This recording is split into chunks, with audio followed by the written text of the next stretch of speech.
So it says we're live. So what I want to be able to do is share the slide. Like, hello, how are you? Yeah, if you could. I mean, I don't actually get any hours for this, do I? Yeah, you do. Yeah. Oh, we do? Yes. You can put it in. And we're doing. I feel like you're staring at me. Why would I? Oh, sorry. Did you see that I did not get it? So it says, which one do you think I should do? Yeah, like I have slides and then I have links we're going to look at. And I would do your entire screen and then open up your slides and full screen. I know. You're so smart. Whoa. What is happening? I don't know, but that's pretty cool. That can't be what it's supposed to look like, though.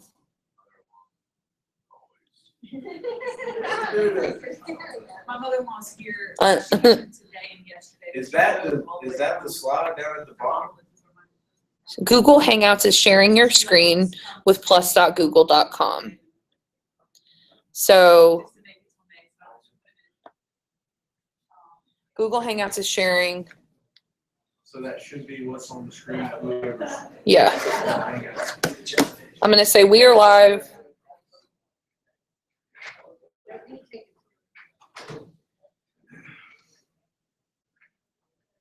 Okay, hopefully that works.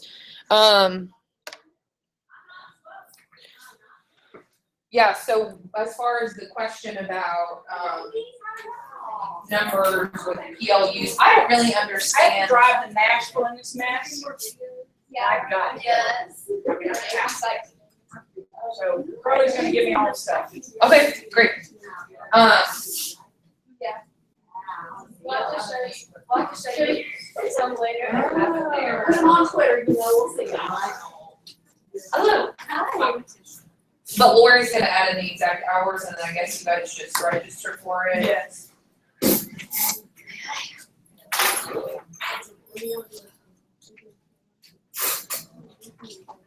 Did Sydney not come in and say something? Yeah, she did.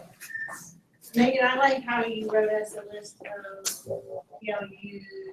See your screen. Here you go. Yeah, so Crystal can see us and hear us. So say hi, Crystal.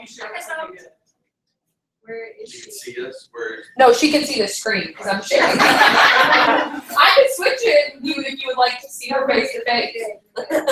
So see at the bottom how it says Google Hangouts is sharing your screen with plus.google.com. So this is Google Hangouts on air. So you can do Google Hangout live, and then it'll record the whole thing and automatically publish it to YouTube.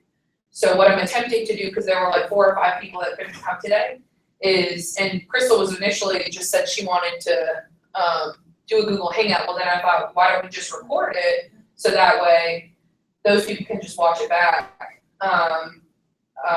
So we'll see if this works. And then, I mean, it's super innovative for classrooms as well. So just because I feel like, I mean, you guys know, if it feels like we can never get all 14 people in the room at the same time. So we got to keep pushing forward. So we'll wait a couple more minutes and see who shows up and then get going. So is this where we can join this too? The hangout? Oh, if you wanted to like jump in the hangout, you could go to My I Plus. just wanted to see what it, Yeah, go to, are we on? we got on. And I tried to do this with you the other day, just out of the blue, but it didn't work. So like I could, like on my Google Plus page.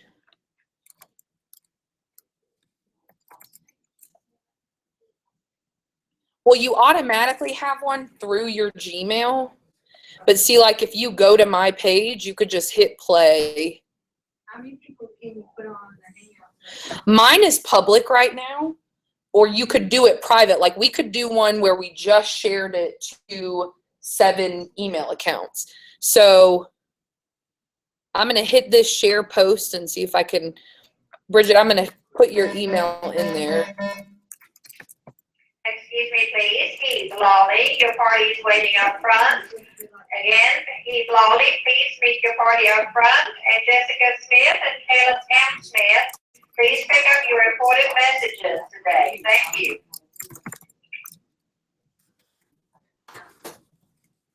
I don't know why it's not. That would be nice. So I could like see here, I could send it to all of Enterprise City Schools, or I could create circles. So you could create a circle for Ty, you could create a circle for your students, and then just share it to your students. So mine is public right now, mainly because I have no one on my, this is my first test, and I'm just like staring at the screen, so confused. And it's just like public out there in the world. So you could find me through my Plus account. Well, you can invite people.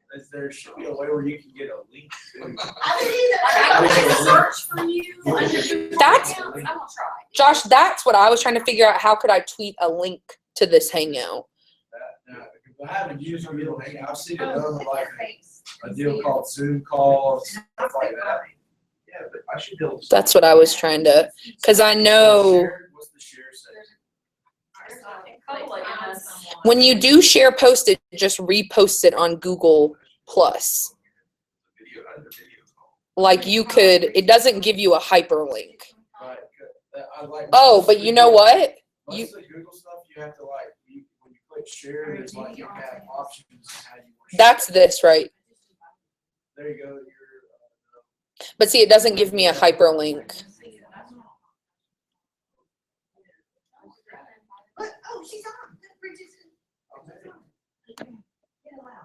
Is she in this? No, I made a video call. Oh, cool. Oh, here it is, Josh. Here's the link. Yeah, and then you just put that out there, whoever wants to watch it, you click on it. Because it's public. Right. But if it wasn't public, then only the people I shared it to. So I'm going to say EHS Tech Innovation Team meeting live on Google Air for the first time. Join us.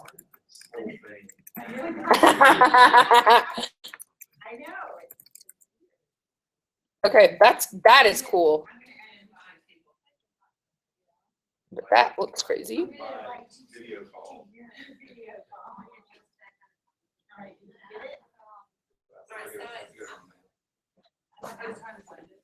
I'm in Google Plus today for time on this. You are in, I get search for your message will be sent later, so I can send you a message, but. Oh, there it is. See, I clicked on your name. Oh, see, this is where it gets confusing because they changed G chat to like it's all like, okay, what is this? Whose is this? That's the call we just started. Oh, So it's showing. but you can't call me because I'm in one over here. This reminds me of a movie. So I would get a message that I could join it after mine is over. Oh, I see. You ever seen that? I'm scared. Now, how come I know It's really cool though. Okay, so let's go ahead and get started so we're not here forever because of the weather. I guess it's so have we looked at this image before? This 8 characteristics of the innovator's mindset image? Okay, I want us to look at it again. This is kind of where I wanted us to start today. Look at that. George Couros wrote a book called The Innovator's Mindset, and it's a national bestseller. Those of you that are still playing on Google Air, please stop so that we can do this and then have the time of your life over there. So he is hundreds, I think, of thousands of Twitter followers. He was an educator for forever and then an administrator for a while. Him and his brother are both in education. He wrote this book called The Innovator's Mindset. He does the innovation chat each week on Twitter. And this is kind of. Excuse me, please. Sierra Davis, please meet your ride out front. Sierra Davis, please meet your ride out front. Thank you. This is kind of just his. Well, when you look at it, what is it? It's a mind map, it's visual notes, it's a sketch of the key ideas of the book, essentially. So this is something that's blowing up. Are any of you guys doing this currently with students? Visual note taking? I used to do it. It is so cool. So people are also using technology to do this. There's an iPad app called Paper 53. And if you have one of the cool pens or whatever, they can do it really nicely. And Sylvia Duckworth is really famous for, she'll listen to a TED Talk or something and then she'll do the visual notes of it. I learn like this better personally. So rather than listening to that talk or reading that talk, seeing this really helps me grasp it. And we all know we have kids like that as well. So it's got that definition at the top, the belief that abilities, intelligence, and talents are developed and leading to the creation of better ideas. And we know that ideas and ideation are massive parts of innovation in itself. So what Kuros essentially has are 8 specific components of the innovator's mindset or characteristics. So what I want you to do is look at this image and think about the one that you think you are the best at or you have the most within you, and then maybe the one you want to work on the most, or the one you feel like you could get better at or you're apprehensive about. So just think about that, write it down, or just get it in your mind. And we're going to share them out.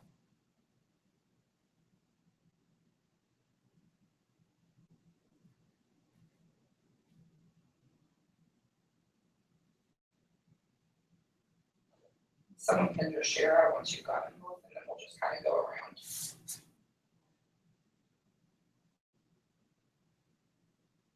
I think I got the reflective part down. Okay.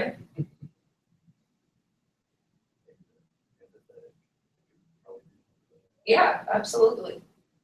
Okay, who else? I think it's easy. Like, I find it easy to make problems, I don't know if that's what you're really asking for, but like to be able to come up with an idea of what to do. I think that's kind of where because it just comes easy. Absolutely. Okay, what about one that's a little more difficult? Probably for me is the network. I mean, I don't feel like I'm super networked out there. I mean, I feel like I maybe started Twitter stuff has helped, but I wouldn't say that I'm just super good at network. When you guys see that networked image, do you just think online? I think, yeah, personal stuff too. Yeah. Think about airport. Tell me more. Looks like Yeah. Yeah. For sure. It's also physical, and this school is massive. This is like the Atlanta Oh, yeah, we airport, don't see people. right? Like, how do you get in other people's rooms? Even if, like, you're pumped up or someone's doing something great, like, the amount of time it takes to get there and get back, like, yeah, I totally feel you. I think it's both. It's not just that connected educator online, it's also inside the building. I like getting that Periscope Yeah, notification. I'll watch those. right? You're always on, yeah. That's awesome. We need to connect. I don't think we're connected. That's all. Cool. I watched that one Coppin. Yesterday. Yeah, that's awesome. Okay. I feel like I've got the editing down, but the network, I've got all of them. Okay, great.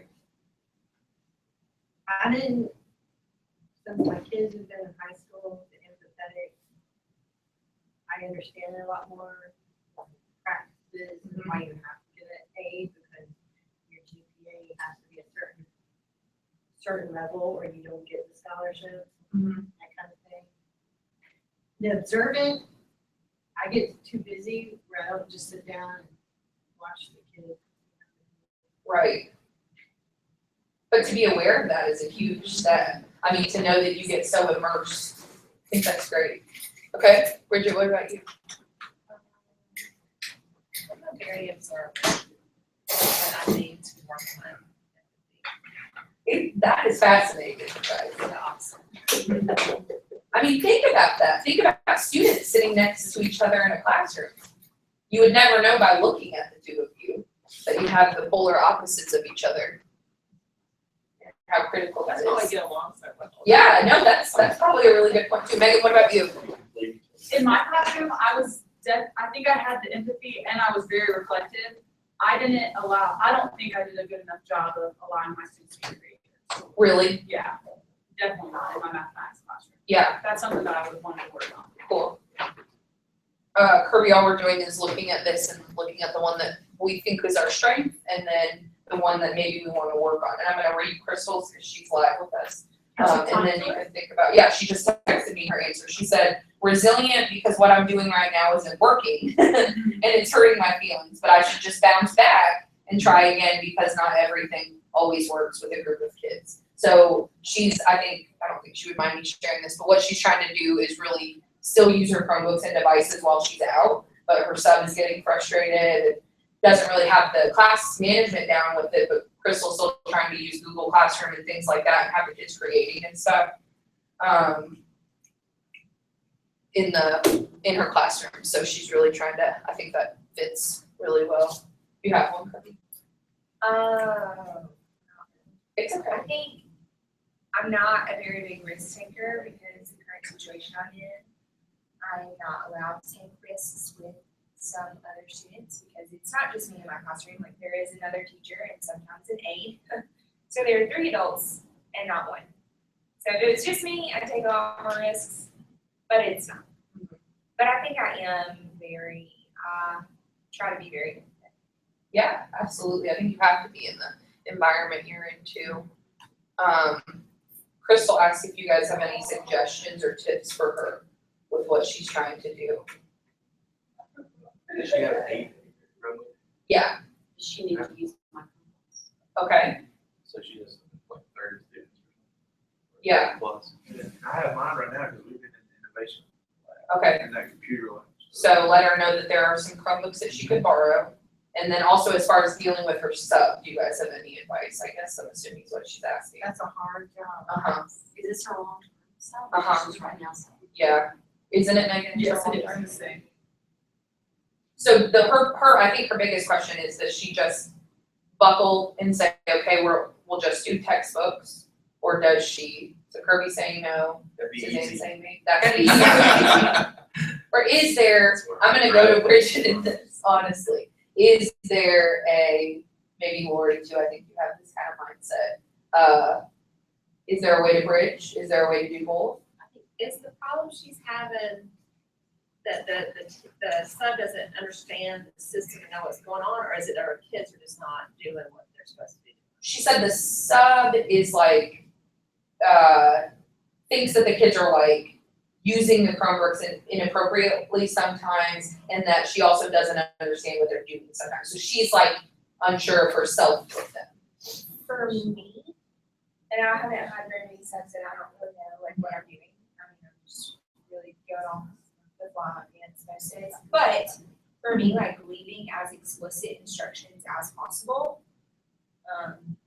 And yes, it takes more time, and yes, it's harder, but if you leave absolutely explicit I think that's a great, instructions down to this student with this name, you have to do this to get them to do whatever. Like she obviously knows them better. she said that too. Some of the kids are like playing dumb, even though, I was gonna say, they take advantage of it. yeah, Yeah. So it may You say, be- look, if y'all wanna continue to use these Chromebooks, that's you it. get in here, you follow the norms that we've set up.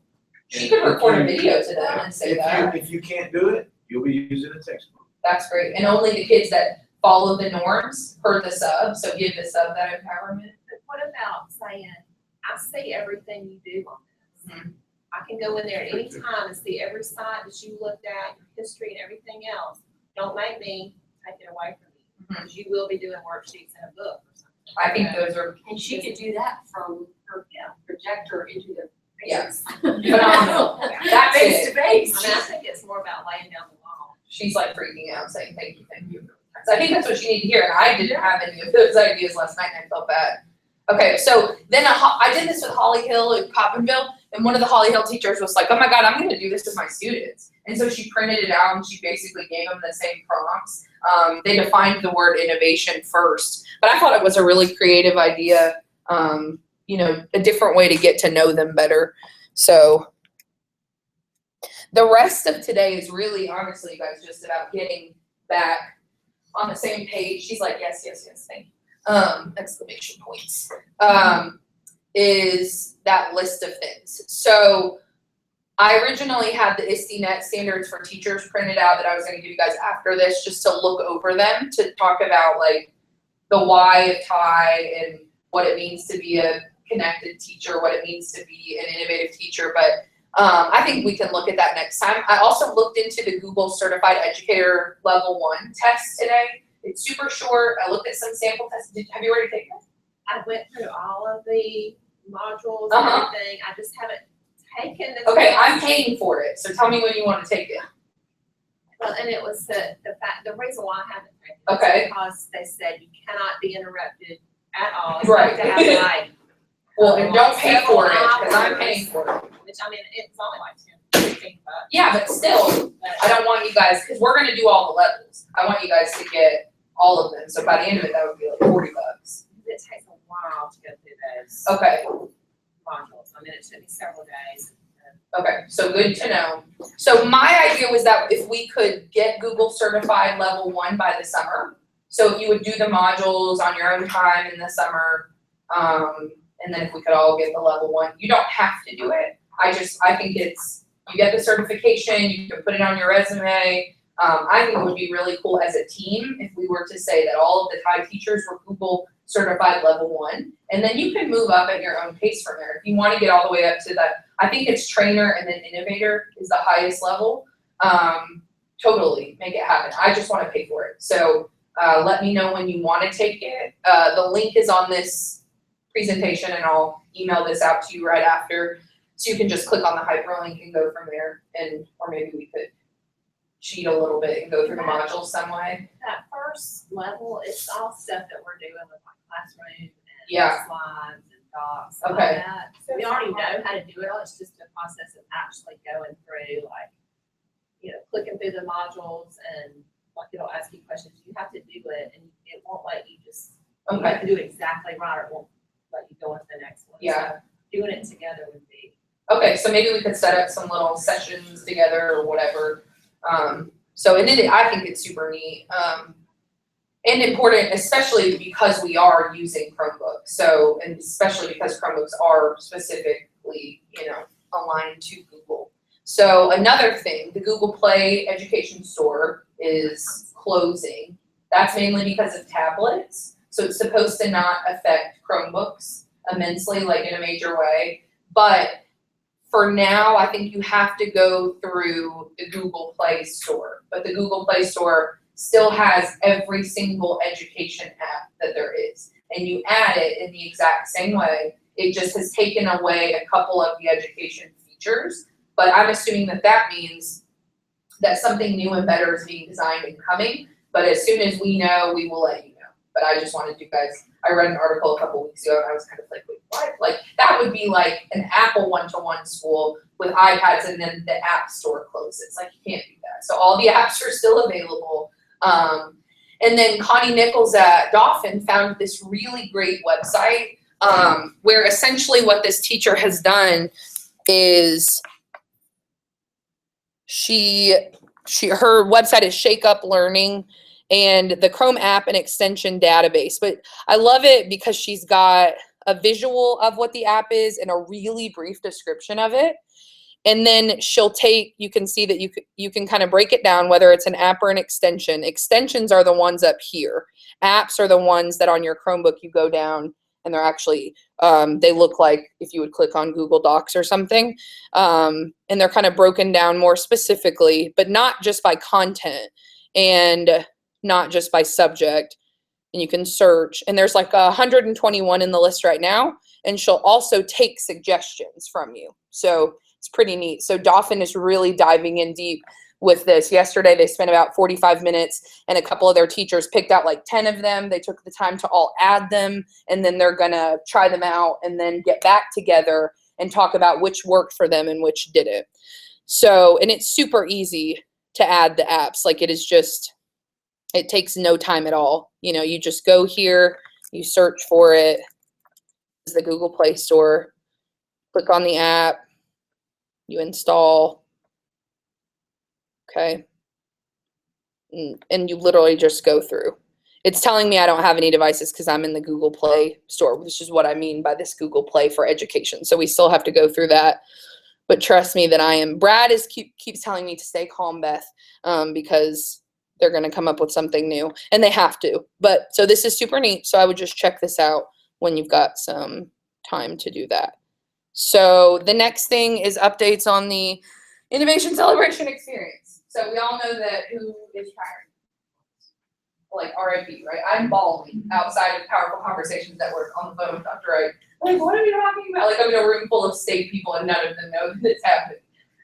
So I talked to Karen Porter last week, who is over the Innovation Celebration.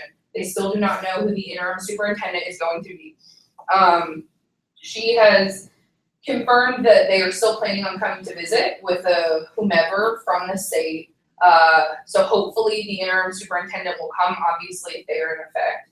And if not, it will be Karen Porter, who's over pieces of curriculum and instruction, and then whomever else I guess they can have from the state.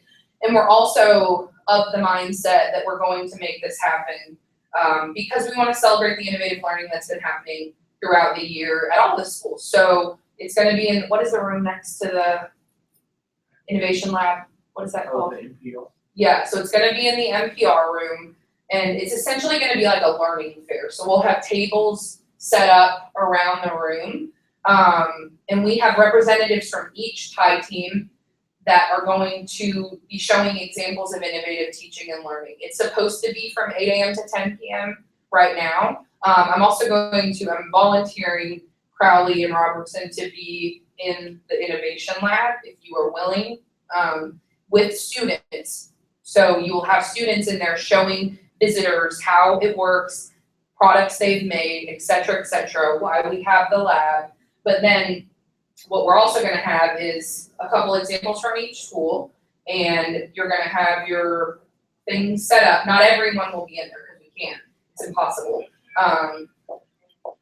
So if you're not presenting, we want you to attend and to learn from the other people that are there. And so Friday, tomorrow, I basically have been writing this email all week. So I'm trying to make it as simple as possible. You'll be getting an email from me that is basically the details of that day. What's happening, when it's happening. Board members will be coming, community members will be coming. We want as many teachers in there as possible, and we really want to start helping people really understand what TIE is and what the Chromebook one-to-one initiative is. So hopefully this is a way, Megan, that we can also pull in teachers that really haven't been involved in this in any way. So if you have not been involved with any of the planning up to this point with the Innovation Celebration, but you would like to be more involved, please let me know. I want everybody presenting on that day that wants to be. I don't want to exclude anyone, but I do not want anyone to feel like they have to. So just let me know, give me a shout, and be on the lookout for that email Friday. Does that make sense? What day is that on? April 28th. And then this leads right into one-to-one. Let's talk about testing procedures and info first. So the testing, Dixie, they are borrowing your Chromebooks for testing. Have you been told this yet? Okay. So No. take a You told me deep breath. something about it, but Okay. So this has been they want these, right? The yeah, eight- so the they are eight- borrowing your, do you have 7 or 8? You guys have 7 or 8? They're one. Oh, because you each have your teacher one. I don't know if the math is, you may get to keep the one. So all the new Chromebooks are in.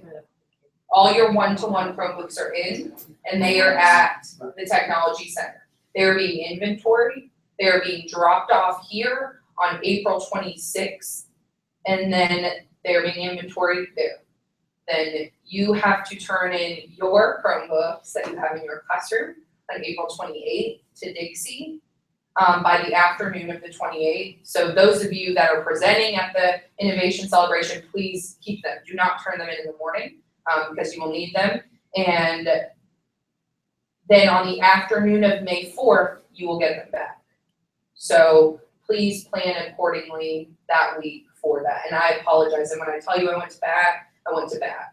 I might have went over the bat, a little bit, got called into a couple offices. So just trust me that I understand when you're used to having devices in your classroom every single day, and then you don't, that this can affect you. So, but the upside is on the 4th, the second that testing is over, you become 1-to-1, which I know that there's not many days left in the school year after that, but I mean, you get them to infinity and beyond.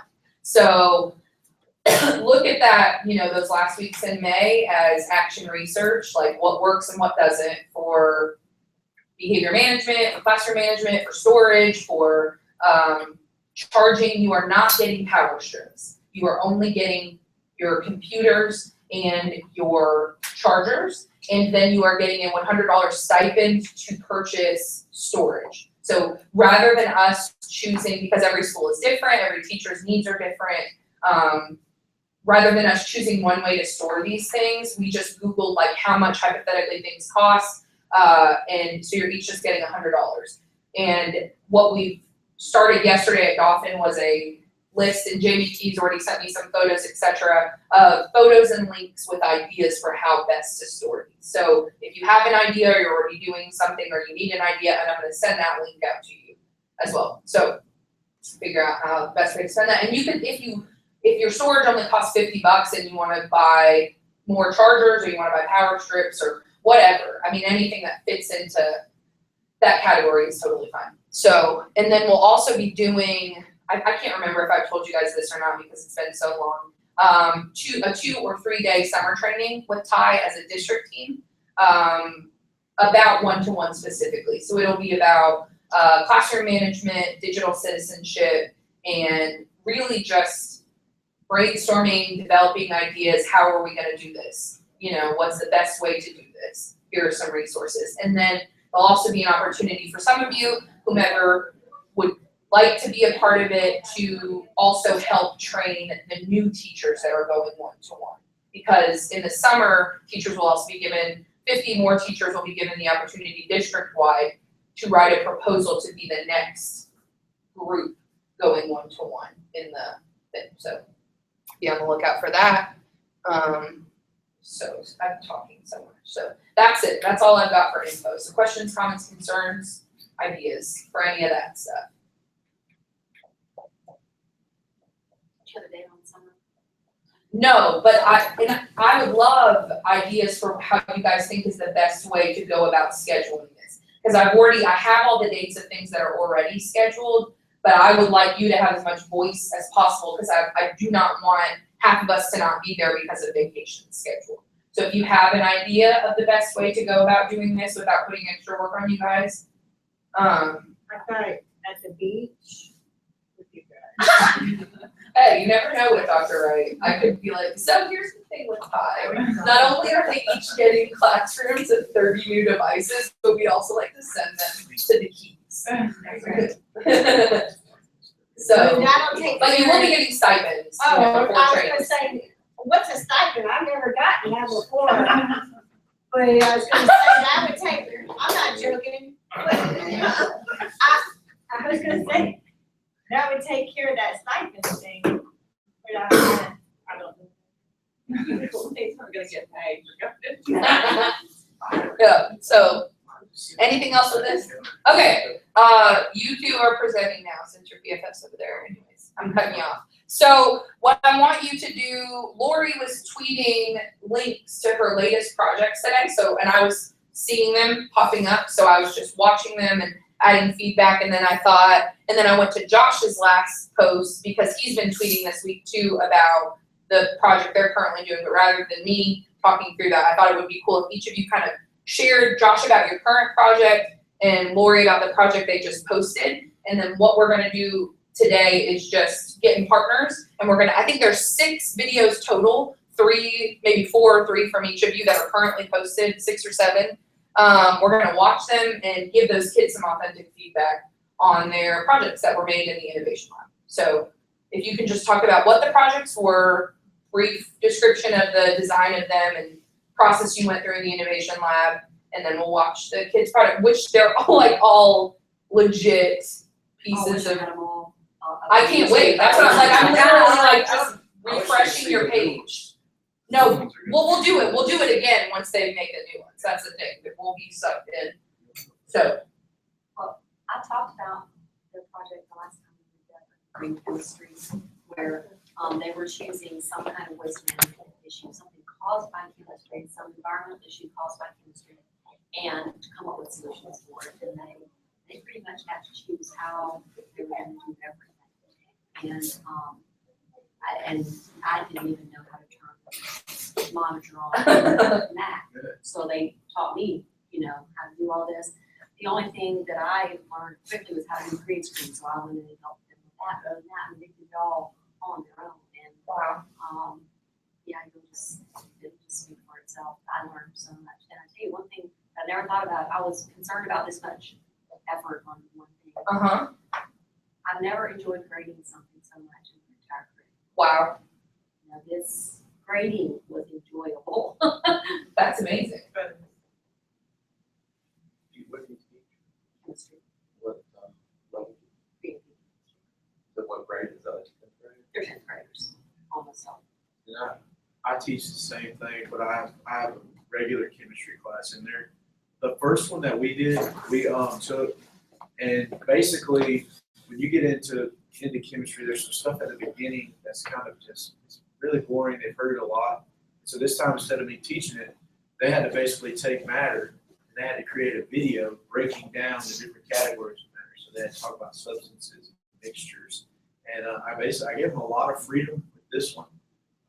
The one that they're doing now, they haven't had as much freedom with, but these were just some of the products. The one at the trailer was one that when we went in there for like a free day, just for they could get in there and play with it.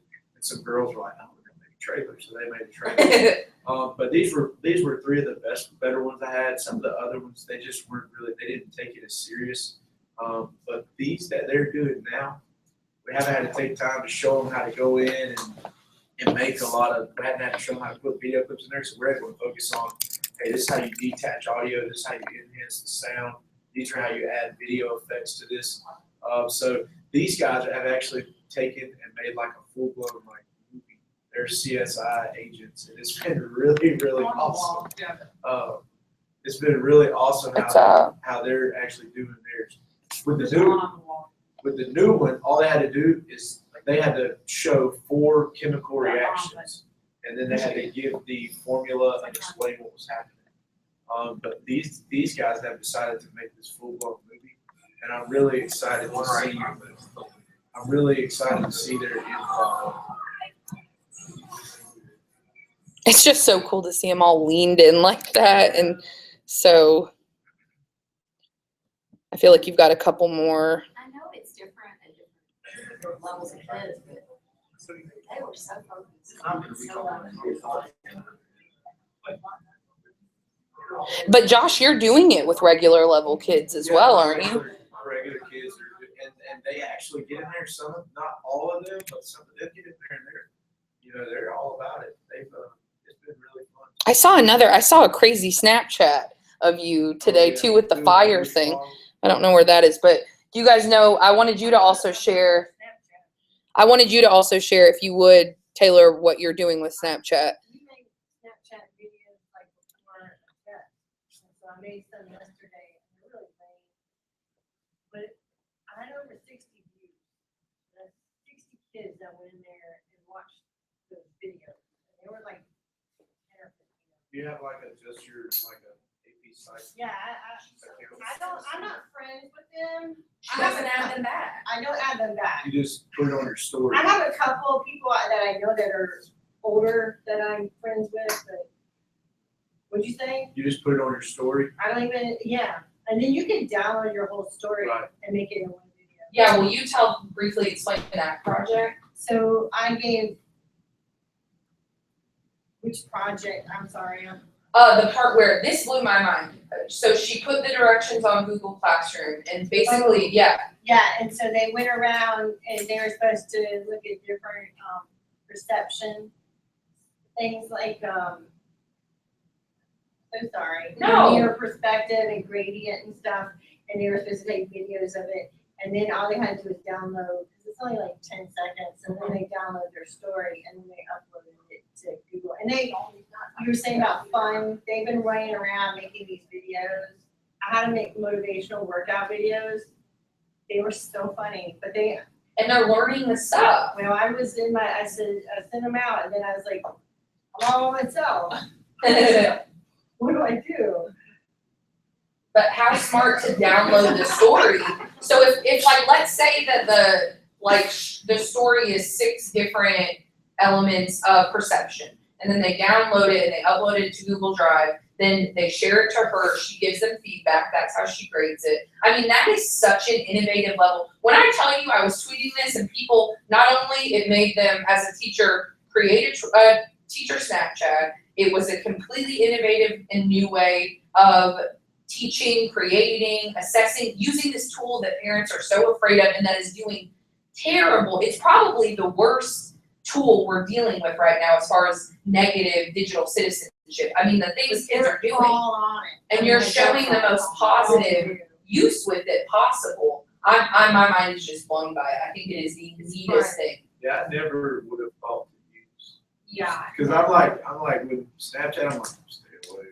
Well, it's like, Stay away from Snapchat with the kids. Last semester, and I saw on my Facebook, whatever, that, and they were saying, do a Snapchat, and then I asked the kids, they're like, yeah, do it, and then I didn't do it, and then, so then I tried this. really But cool. again, with those views, that's a lot of people to do all So this. as a teacher, At first it was so, And there's cool filters, by the Yeah, way. there are. yeah, that's what some Oh, of them we have an do. enterprise They like filter. reverse, I know the they guy. like reverse the He's so video of the wishball day. It's pretty cool. Oh, They yeah. do it So like it's that. fun. They got Yeah. you right use like Yeah. Yeah. They got the anchor bunny. Oh, the angry. The old Oh, man. so cool. So, like for real, just like so cool. And this is what it's about. It's not about me being a psychopath running into someone's room, being like, "I don't really what Miss Taylor doing," like, oh my god, blah, blah, blah, like same thing I do with Josh, and blah blah blah blah. It's about you guys sharing this stuff with other teachers. It's so much less scary. It's so much more real. You teach these kids. You know these kids. Like, please share what you're doing. It is awesome. Please keep doing it. So what we're gonna do for the next 15 minutes or so until about 4:15 is I guess the easiest way to get these links, I didn't post them anywhere and the email wasn't working. I can shoot the email out or just post them up there, is divide the videos up. Because what I'd like to do is us practice giving authentic feedback, because I think what I've found is it's hard to not just focus on how cool the video was or what was the most interesting. So I kind of wanted us to talk about that, and then also practice giving feedback to Miss Crowley's students and Josh's students. Even though Josh's students' projects are from a while back and they're doing new stuff, they can still go check it out. So I thought the easiest way to do that would just be down in the comments. Well, because we're a Google Apps for Education school, the kids can like the comment, they can reply to the comment, you can @mention them just like in Google Docs. So if you're really thinking about, continuing to use YouTube in this way to upload the students' work, it's a really neat way of doing it. And it's also just exciting to see what they've, So cool that they're on YouTube. yeah, able to create. So is email working again? Does anyone know? I just got an email. Okay, cool. So what I'm gonna do is just email everybody in this room the link to Lori's page and the link to Josh's page.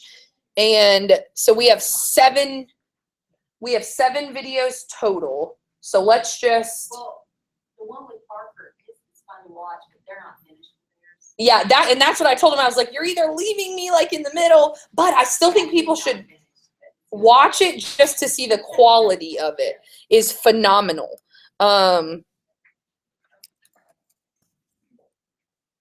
So I should have done this. I shouldn't even have it on there because they don't have their sources cited. But it's still, like, even like watching all the other ones, I kind of figured that out, but it's still, we can, I don't know. It was my first time. I make it private. You make student content private? No, when I upload and make a video, I'll hit private. So private means that it's not an authentic. Unless you have the link, you can't see it. Is that it? So we Can you put it on YouTube? Yeah, when I upload it. Yeah, I think you have to send it to people. I just put, are we supposed to put them on private? I thought- No, they should be public. Because they're positive content. We are modeling positive digital citizenship. You could do, if you're not ready to do public yet, you could do the unlisted where it's just people with the link, but we really want to encourage public posting just because we want to be modeling that level. I sent Mr. Rogers' video out to everybody for open house, and then I realized it was for anyone, and then I got nervous, and I was like, Yeah, And I thanks, talked to Bridget, kids yeah. about it, and all of them just been signed from their handbook. Awesome. Yeah, and that's the thing, it's in the handbook, that's the other thing. But if you ask for a list of students who don't have that, they cannot do it. I've asked a million times. Well, maybe that's something that we need to work on, maybe. SOS, I don't wanna have to send home my own release form for my class alone, but I also am not trying to get sued. You know what I'm Well, saying? you're not now, I did put it on my syllabus. Smart. Like, flew by me and I never saw you. But I have special eds. No, you're right. And you know your kids and you know the situations. Megan, do you have anything to add about giving authentic feedback? Yeah, okay, I have to run and get Zeke, but I'm coming right back up here, so if y'all are still here. And correct me if I'm wrong, for these, we want to move away and be less evaluative and more descriptive, right? Okay. Is that correct? Yeah. And what would y'all say examples of evaluative feedback would be? I mean, that's like, Yeah. with me, when I graded these, I sat down with the kids and we went through the rubric together and they told me what they felt like they should. A grade is definitely an example of evaluative. Good job. That's evaluative. Any of those. So I just these are very not very good. I came up with some. In your essay, you have successfully covered the main points related to energy conservation. What could you add to the section on the water conservation to deepen your reader's understanding of the issue? I mean, that would be descriptive. Something more simple. Instead of saying, good work. Do you remember when you couldn't do this exercise? What did you do to figure it out? You must have worked very hard. You cited 18 authors in your report. What strategies did you use to find so many authors? I mean, stuff like that. Yeah. And I think the thing with the innovation and the creativity thing, there are creativity and innovation rubrics. Like you can add that to the rubric and it'll help you with what words to use with it, because it is really hard not to just say, oh my God, this was awesome, or you're super smart, look how cool this was, but also to give, which is harder when we don't have the rubric or because it's not our class, but I still think that we can practice doing it with people, and you guys can obviously practice doing it because they're your kids. So I sent everybody an email. Did you get it? Yes. Okay, so let's just, I think the first link is Lori's, and there are 4 videos, and then the second link is Josh's. So we can really break this down. We just don't have time to watch them together. So I thought it would be cool if we each just watched one and added feedback and then talked about it. Or we could do 2 as a partnership, whatever you guys think. You just want to watch them up there? Well, but if we watch it, this one is 6 minutes long. Yeah. Didn't you say we could just watch one from each? Is that what you said? This one is phenomenal. Ban the Beats is insane. I didn't even know about my. Okay. Is everybody good with this? Yeah. Yeah, just watch them together on the beach. And then practice everybody giving feedback on those. And then if everybody could take one video to go home. I just think it would be neat if all of those that are posted could have feedback. So Lori, which of these do you think? Ban the Beads or? I don't know. That one got me because it just took me by surprise because I didn't know this was an issue. And I'm a chemistry teacher and I did not Cool. know this was an environmental Okay. chemistry issue. But it is long. That's okay. I think that's okay.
As you can see, microbeads are a bigger problem than they appear. Sarah and I went around and asked people what they thought about microbeads. Here are the results that we collected. Hello, today we have Ms. Rogers and we're going to talk about microbeads. So Ms. Rogers, what is your opinion on microbeads? They're great for exfoliating my skin. Well, yes they are, but do you know the harmful effects they have on our environment and our waters? No. Well, they are polluting our waters because they are tiny plastic and they're killing our animals. Well, gee, I feel bad now. Yeah, you should. You know what you should do? You should go to the stores and buy products that do not contain microbeads and help spread the word to ban the bead. I sure will. Excuse me, sir. Hi, can I ask you a couple of questions? Sure. All right, well, first off, what is your name? Mr. Scott. Well, nice to meet you, Mr. Scott. So I was wondering, do you know what microbeads are? Well, no, I don't. Well, microbeads are a really big problem in this world today. They are tiny plastics that are harming our environment and they're polluting our waters. So how do you feel about that? That doesn't sound good at all. It's not good. I was also wondering, do you by chance Who do eat they fish? record this with? I do. Well, fish mistake microbeads as food. And so when they eat It's the that cold. microbeads, sometimes the fish still contains microbeads. So really, you're kind of actually eating microbeads. How do you feel about that? Really? Yeah, really. It's not good. Wow. And the first part was Well, that's all we science, have and there's today. also $5 handout. What is I'm your gonna buy a opinion tripod. on before I microbeads? do something else. I think microbeads are really bad for the planet. They're useful in products, but they're made of plastic, which harms the environment. That's why, Isn't very good the for whole the time I'm animals watching on the this, I beach. said, why When do I did you know first about hear? microbeads? I Uh, know this. I heard about I think the issue with chicken used to come in microbeads the about a plastic. year or two ago. So yours. I was like contrary with animal rights groups. Did you know that microbeads just recently got banned? No, I did not. Obama just passed a law saying that they need to be rid of it by 2017. What is your opinion on that? I think that's good that he's making progress for animals and trying to protect our environment as much as possible in the little time that he has at office. Thank you, Tiffany. Just as we expected, not everyone knows what microbeads are and the harmful effects they have on our environment. So I'm going to tell you what microbeads are, the harmful effects they have, and what we can do about it. First off, what are microbeads? Well, microbeads are tiny plastics mostly made up of polyethylene. You may recognize them as the tiny colored balls you see in your face scrubs, your body washes, or even your toothpaste.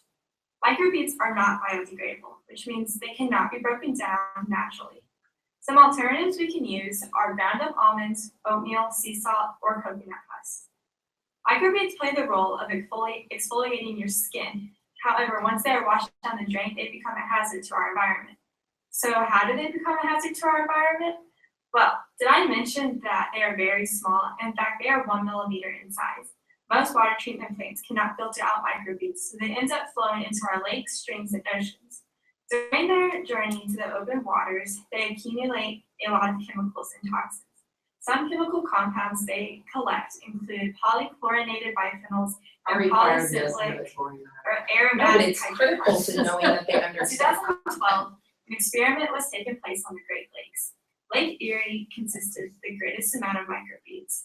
Calculations revealed that 1.5 to 1.7 million microbeads were found per square mile. Tanaya sent us some pictures of Lake Erie now. As you can see, the population of microbeads has gone down. We learned that some aquatic animals such as fish eat microbeads by mistake. Fish who take in microbeads are now contaminated with deadly toxins.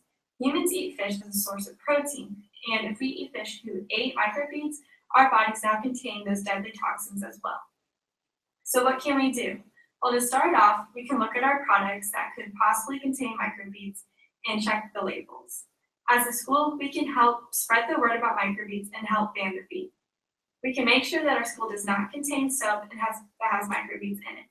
As a society, we can stop purchasing products with microbeads and purchase products with natural ingredients. Well, that is all for today. Thanks for listening, and remember, let's help ban the bead.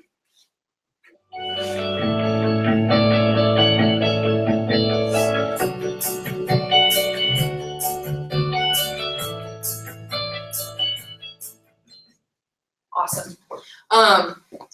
So let's go ahead, if you can open that video before we talk about it and give written feedback to them, and then let's talk about it.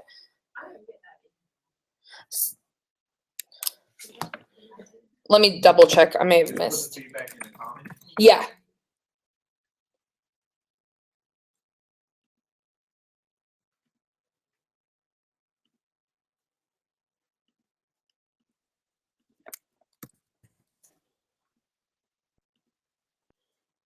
See if you got it now, Bridget.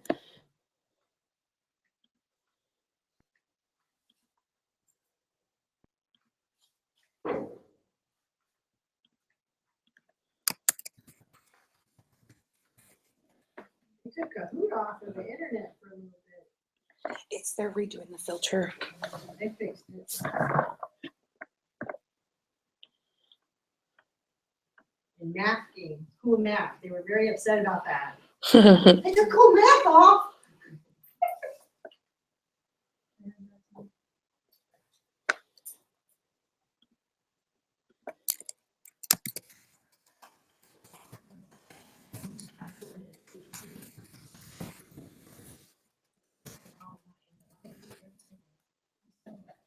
Really?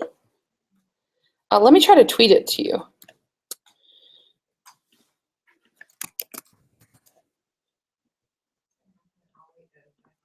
Oh, me too. Did you get that tweet?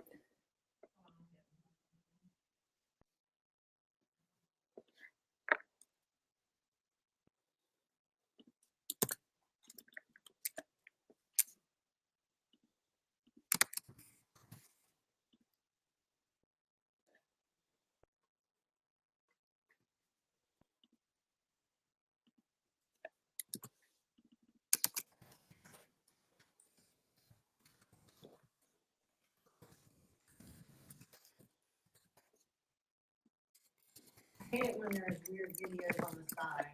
Fat girl dancing, Whitney Thor wiggle. The good thing is, though, the more views that your content gets, the less those videos are weird and the more they're related to the same topic. Mm-hmm. All those videos. Now we know.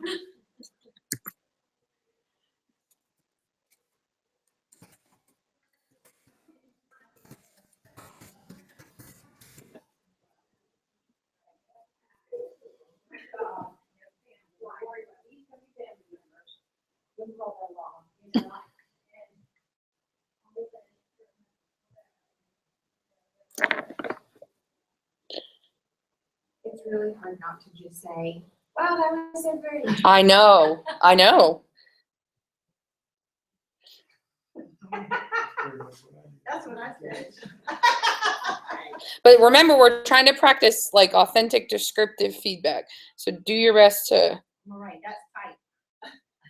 They have to do this also for their grade, review everyone else's and give constructive feedback. Is what they liked best.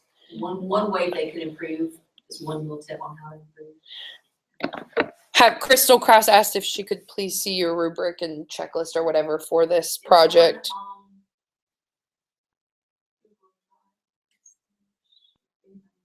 Can you share it to her so she can see it? No, you don't have to do it right now, but just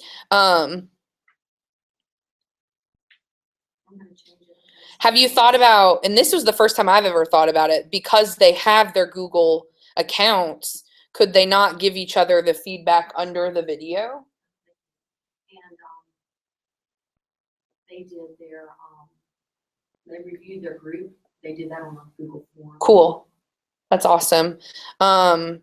And I love, Josh, do you still have video of the feedback that, It's on Periscope. I don't know if it stays on. yeah, maybe we could, I mean, it was just the neatest thing to see how he facilitated that. I mean, really, really, like they were completely in charge of their assessment. And then I think this is also how we start embedding digital citizenship more into our classrooms, is by, if they're putting the comments here, because that does happen a lot, negative comments on whatever social media page. And she's got 30 views. One thing I also did was went to that hashtag just to see, and there's tons of teachers who are tweeting about their students.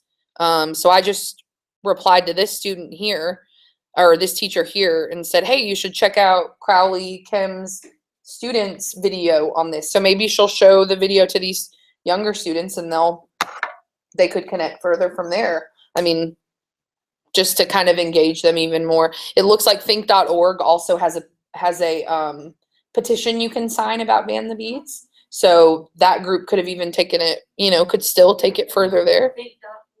Yeah. It looks like a pretty positive, here it is. And it's that same teacher that tweeted this, or what is it? Hong Kong's first environmental petition form. Speak up for the environment. I mean, how cool is that? This is in Hong Kong, and there are students that are learning about the same thing. That's pretty engaging and awesome. Do you guys have time to watch one more of Josh's, if it's a couple minutes, and give them feedback? Yeah, do that one. Matter in science? Yeah.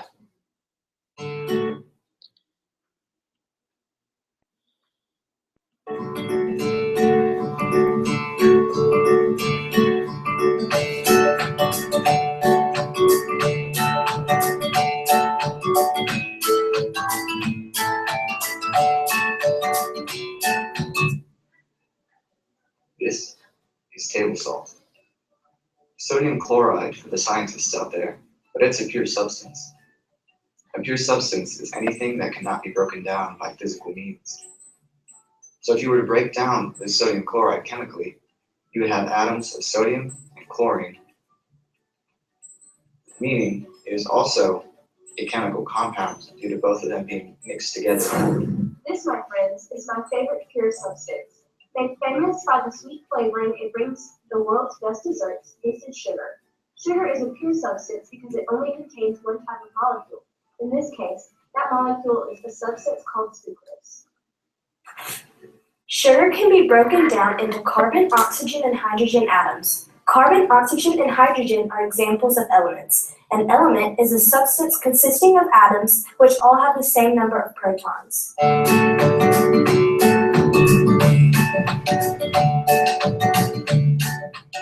heterogeneous mixture is made of different substances that remain physically separate. A raw egg is a heterogeneous mixture because you can obviously see the two parts, the yolk and the whites. This is disgusting, but it's also a suspension. A suspension is a heterogeneous mixture that contains solid particles big enough to be differentiated, like the chunks of dust. A mixture is any material composed of two or more substances. For example, this banana and this apple are together, but they're not chemically combined. This is milk. It's also a colloid, which is a suspension that is mixed so that the particles are larger than a molecule, but smaller to see with your own eye. It also tastes really good and makes your bones stronger. So drink milk. It's really cool. Is a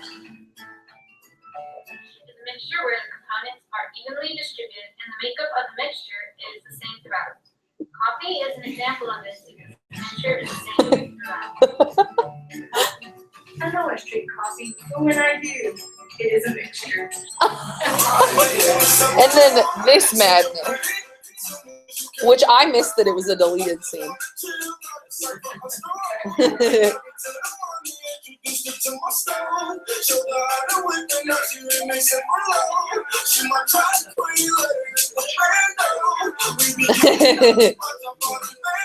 Production designer Coach Rob.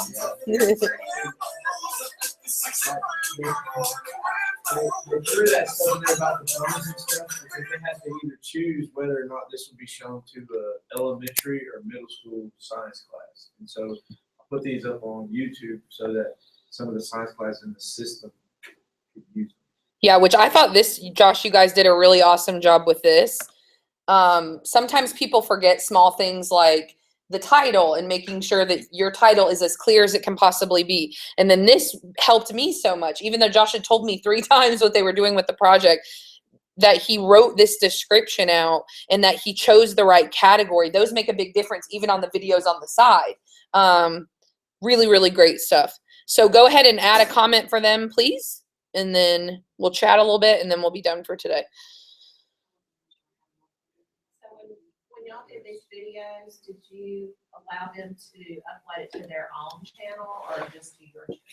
They sent them to me through Drive, and the ones that I don't care if they upload the ones they made, but I didn't want to put everyone because all of them weren't like, I didn't remember that this was an enterprise, it's terrible products. I wanted it to be the ones that I shared out there.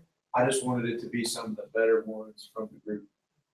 And mine turned in on Google Classroom, and I'm trying now to get them onto YouTube. I think that's a good I'm process. struggling with different ways of getting it from where it is. Yeah, and that's the biggest part is because like with the videos, you can't send them in an email because most of them are They're too big. Once you get on those iMacs, they're super big. But they easily can upload them into Drive. But I think don't deter from them having their own accounts, because your kids that like Trent, for example, who's really into this stuff, he should have his own YouTube account. He should be publishing. The kids already have that. Right, they do. They already have it through. So I think it's phenomenal. And when you're thinking of like digital portfolios and like your 4 best pieces of work for the year, I mean, how you guys, this is like, I could like run around the entire school. It's so exciting to have that level of work. I mean, to show your learning, and it's just phenomenal. So great question, because I've struggled with that a lot too.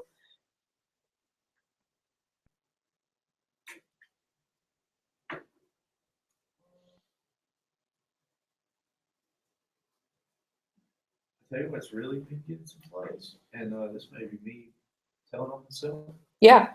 but I've been filming some of the football workouts so I can play around with iMovie. For sure. And we're at 651 and 432 views on the 2 workout videos. It's really awesome. And who's not to say that you can't? I mean, no, like whatever your extracurricular stuff is, absolutely. That lab is for that as well too. It's not just for class stuff. I mean, if you want to do that, for sure. Which I even talked, I think we're going to actually get one for football so we can have somebody that does this all the time. Oh, cool. That's awesome. So our next like full meeting date is on the 21st, which is a week before the innovation celebration meeting. That's the reason I have that 4/28 up there, for 2 reasons. That's not an after school meeting date. It is the date of the innovation celebration in the morning. So what I'd like to do is figure out, if it's not your planning period in the morning, how to get your class covered so you could at least come down there for 15 minutes, unless you're presenting. If you're presenting, then we're going to have to get your class covered for that entire chunk of time. And there'll be, and again, that email's coming tomorrow. And if you're presenting on that day, there's a more detailed email coming after the email everyone is getting. And we are in here. And then on the 28th, innovation celebration. And then that's also the afternoon you have to turn in your Chromebooks. We are also going through a labeling process. So we're going to color code your Chromebooks on the outside, like on this side of the laptop. So like Kirby's blue, Jason's green, Suzanne's yellow, whatever. So that they're not, they'll be checked out to you through the library on the bottom sticker. So that way, the easiest way to get them back from testing, and just to make sure you always have the right ones. If you do whatever, something happens and you let someone borrow them, et cetera, just trying to like stay as organized with that as possible. And then the 9th will be like our last meeting for the school year. So So will we bring our Chromebooks here on the 28th or give them to Dixie? they're going to Dixie on the 28th, so I'll be in there after school. Okay. Uh, And if you want to take them before that, you can. Do we need to, sorry. No, you're Do we good. need to put our comments, cause I put them on mine, as they have to have approval.